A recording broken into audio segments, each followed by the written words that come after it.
こんにちは。今日もですね、GoPro Hero 12の動画になります。Hero 11との差がね、かなり小さいので、今回は見送りかなとか、どうなのっていう話が結構ネット見てても出てますよね。これは買うなみたいな感じで煽ってる YouTuber の方たちもいらっしゃいますけど、冷静な目で見て皆さんが自分に必要とする機能とか性能の向上があるかどうかっていうのをいろいろ見ていただければと思いますので、何本かに分けていろいろ比較していこうと思います。で、前回の動画見ていただいた方はわかると思うんですけど、画質という意味では、少なくとも取って出しみたいな感じではほとんど差を感じませんでした。手ブレ補正も似たようなもんかなと思いますね。細かく見れば違うかもしれないんですけど、あんまり違いを感じませんでした。音質に関しても普通に撮る分には変わりないですね。ワイヤレスマイクが追加されたっていうのは新しいと思うんですけど、あとはHDR とかログに関しても取って出しでもう何も設定とか突き詰めずに使うと正直あまり使い物にならないというか差がないというか、そんな感じの結果になってしまいました。で、今日は前回すっ飛ばしてしまった本体のまずメニューとかそういった使いやすさの部分がどう変わったのか、より使いやすくなっているのかどうかっていうのを前半で確認しつつ、後半では MAX レンズモジュラ 2.0 っていうのも買いましたので、初代のモジュラを11につけた状態と新しいものを12につけた状態で比較をしてみたいと思います。結構これが売りみたいになっているので、どんな違いが出るのかっていうのが楽しみです。ではですね、12と11のメニューの違いなんかを見ていこうと思います。本当に使いやすくなっているんでしょうか。こっちが12、11です。起動に関しては先行レビューされている方はファームウェアがまだ良くないのかもしれないんですけど、12の方が起動が遅いとか言われてますけど、全然そんなことなくて結構早い。今もねほぼ同時に押しましたけど、12の方が先にね表示されたりしてました。またその辺もテストしてみたいと思います。で、起動した時の最初の画面はもう本当よく似ています。ほとんど一緒です。で、上からスワイプしてメニュー出すんですけど、ここがですね、11は2画面が12は3画面になっています。右にスワイプすると左側にSD カードの状況を確認する画面が増えました。今まで SD カードのフォーマットって結構めんどくさいんですよね。設定に行ってリセットっていうのを押さないといけなかったんですけど、その中で SD カードフォーマットとかあったんですけども、ここでねできるようになっています。で、SD カードの容量の確認ができます。さらにクラウドとの連携もここでできるようになってます。GoPro のサブスクに入っているとクラウドの容量無制限で使うことができるんですが、使い方としてはこういった充電ケーブルを GoPro につないで充電状態にして、あと Wi-Fi の設定をする必要があるんですが、それをして、あと自動でアップロードっていうのをやると、充電している間にこの SD カードの情報をすべてクラウドにアップロードしてくれます。結構時間はかかるんですけど、待ってる間にそれ全部やってくれるので結構便利です。で、しかもそのアップロードした内容をもうクリアしてしまうこともできます。そうすると何が便利かっていうと、例えば旅行に行ってパソコンも持ってないし、スマホに転送するのも時間かかるし、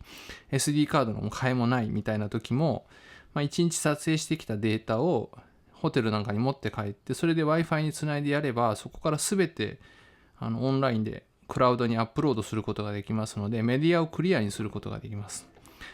そういったスペアのメディアを持ってない時でも、そういう風にやればいくらでも撮影することができるということで、使い方によってはかなり便利かなと思います。で、撮影したデータは全てパソコンとかでダウンロードして、また普通に編集することができます。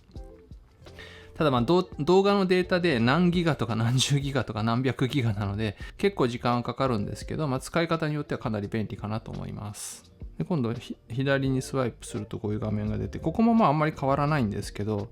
ビデオモードのところが以前は11の時はこれビデオモードというか省電力モードがここでフルパワーで使うのかバッテリーセーブで使うのかとか選べたんですけど、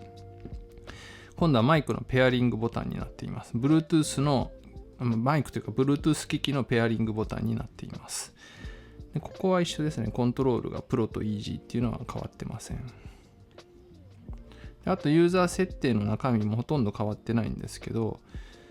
GPS がなくなったので、こっち11はね GPS のオンオフがあったんですが、当然こっちはなくなっています。初めての方多分これ見ても何のこっちゃって感じだと思いますので、また詳しい解説動画もね、近いうちに出したいと思います。で、このプリセットを長押しすることで設定画面に入ります。それは一緒なんですけど、この中がね、かなり変わっています。今まではですね、こんな感じで設定項目が一覧になってはいるんですけど、例えばこれ押すと、ここでまず縦横比率ですね、アスペクトレシオを選んで、それから解像度を選んで、フレームレートを選んでということになっています。で、どの解像度、どのフレームレート、どのアスペクト比でどういう設定ができるかっていうのは、明るくなったり暗くなったりしているので、選ぶことができるのがここで分かるようになっています。4K、60、16対9で撮れるよとか、240は撮れないよとか、240だったら 2.7K になりますよとか、そんな感じでできるんですけど、今回からは設定に入ったらもうすぐにそこにもう見えてます。普通のカメラっぽくなったというか、アスペクトレシオも選べますし、その下で解像度、それからフレームレートが選べるようになっています。選べないのはこういうふうにちょっとグレーになってますね。でその他の設定も全部ここで一目瞭然になってます。選択肢も見えてるのですぐ選べるようになっています。例えばハイパースムーズも11はオン、それからブースト、それからオートブーストっていう、オフも含めると4つのモードがあったんですけど、すごいシンプルになって、オフかオンかオートブーストになっています。オートブーストっていうのは、ご存知の方多いと思うんですけど、手ブレ補正の効き具合を自動で変えてくれるというか、揺れが激しくなると画角がより狭くなって手ブレ補正もより強力に効く。でも揺れてないときはなるべく広く撮るみたいな、そういうことが選べるようになってます。あとはもう普通にオンにするかだけになっています。非常にシンプルになりました。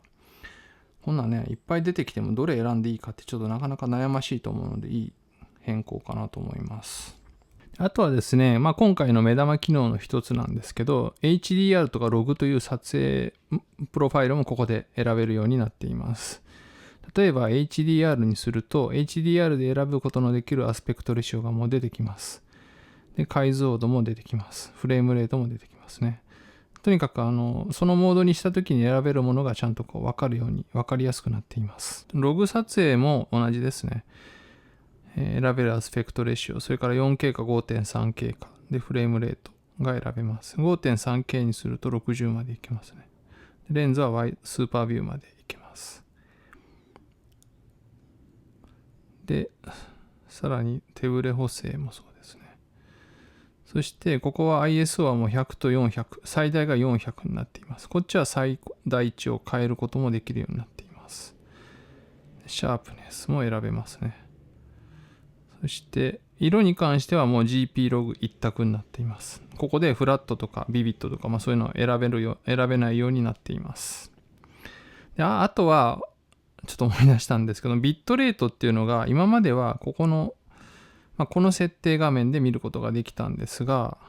この新しい方のメニューではこっちの上からスワイプして出す設定の方のビデオの中にビットレート、それからビット深度などが選べるようになっています。今までとちょっと変わっています。そんな感じなんですけど、個人的にはこの12の方が若干使いやすいかなと感じます。好みの問題もあるとは思うんですけど、普通のカメラに近くなったような気がします。じゃあ今からこのレンズモッドですね。こっちが元々のもので、こっちは 2.0 という新しいものなんですけど、これを11と12につけてどの程度画角が変わるのかっていうのを見てみたいと思います。スペック的には11の方ですね、この今まであったレンズモードだと 2.7K まで撮影できます。で、FOV が155度だったと思います。で、新しい 2.0 の方は 4K60 まで撮影することができます。そして FOV は177度になっています。もう360度カメラの片側のカメラと同じぐらいの FOV になってますね。じゃあどんな映像が撮れるのか、この2つを比較してみたいと思います。今度は4対3で撮ってます。はい、そうだね。よくわかったね。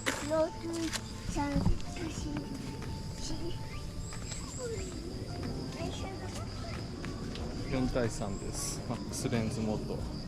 11は 2.7K。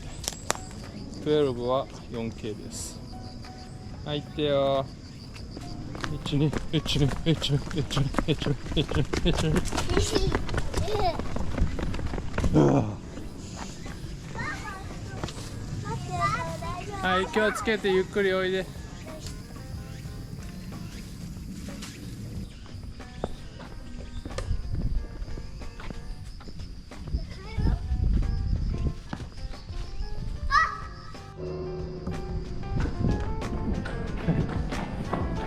はい、行くよ。よ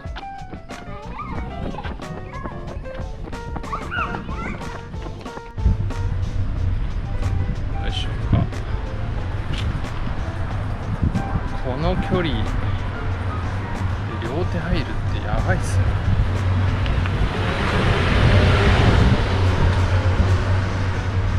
これはすごいね。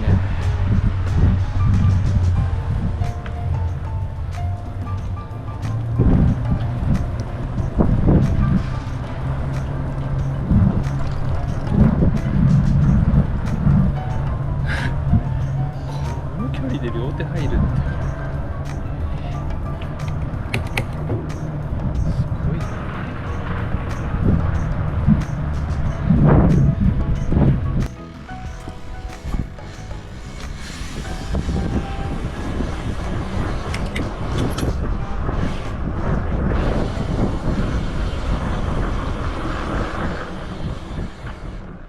ということでいかがだったでしょうか。圧倒的に画角がやっぱり広くなってますね。で 4K で撮れるのでやっぱり比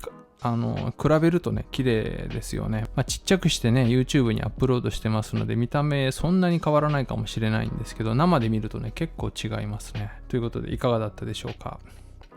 大した違いじゃないといえば大した違いでもないですし、こだわる方にとっては大きな違いかなとも思います。じゃあ今からですねちょっとキャンプに行きますので、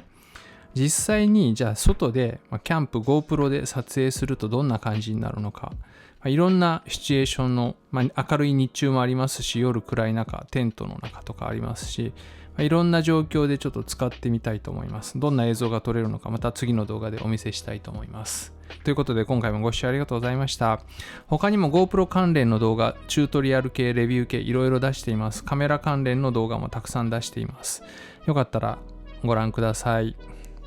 じゃあまた次の動画でお会いしましょう。さようなら。